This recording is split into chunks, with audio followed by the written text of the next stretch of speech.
তেল মশলা দিতেই সবুজ হয়ে যাচ্ছিল গরুর মাংস। যতই নাড়াচাড়া করা হলো, সবুজ রং আরও গাঢ় হতে থাকলো। খুলনার পাইকগাছায় এই ঘটনাকে ঘিরে এলাকায় ব্যাপক চাঞ্চল্যের সৃষ্টি হয়েছে।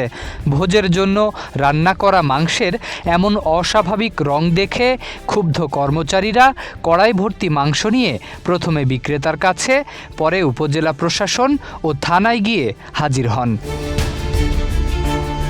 স্থানীয় সূত্রে জানা গেছে, মডার্ন বেকারির ২৫ জন কর্মচারীর ভোজের জন্য পাইকগাছা বাজারের এক মাংস বিক্রেতার কাছ থেকে ৪ কেজি ফ্রিজে সংরক্ষিত গরুর মাংস কেনা হয়। কর্মচারীদের দাবি, স্বাভাবিক নিয়মে তেল মশলা দিয়ে রান্না শুরু করার কিছুক্ষণ পরেই মাংসের লালচে রং ধীরে ধীরে নীলচে সবুজ হয়ে যেতে থাকে। বিষয়টি দেখে তারা রান্না বন্ধ করে প্রথমে বিক্রেতার কাছে এবং পরে প্রশাসনের শরণাপন্ন হন।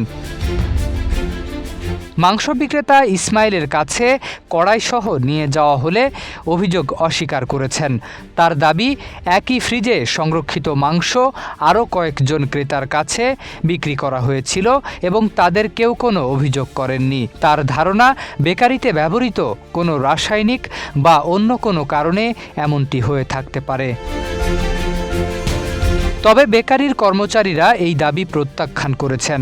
তাদের বক্তব্য, রান্নায় কোনো ধরনের রাসায়নিক বা অতিরিক্ত উপাদান ব্যবহার করা হয়নি। তারা মাংসের নমুনা পরীক্ষার মাধ্যমে প্রকৃত কারণ উদ্ঘাটনের দাবি জানিয়েছেন।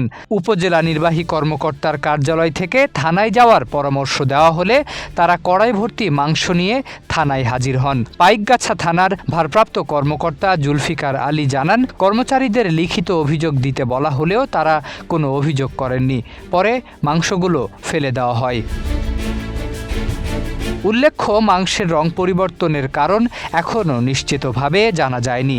যেহেতু কোনো নমুনা পরীক্ষাগারে পাঠানো হয়নি, তাই এটি সংরক্ষণজনিত সমস্যা, ব্যাকটেরিয়ার প্রভাব, ধাতব বিক্রিয়া নাকি অন্য কোনো কারণে ঘটেছে সে বিষয়ে এখনও নিশ্চিত হওয়া সম্ভব হয়নি। শরীফ উদ্দিন, ইত্তেফাক নিউজ।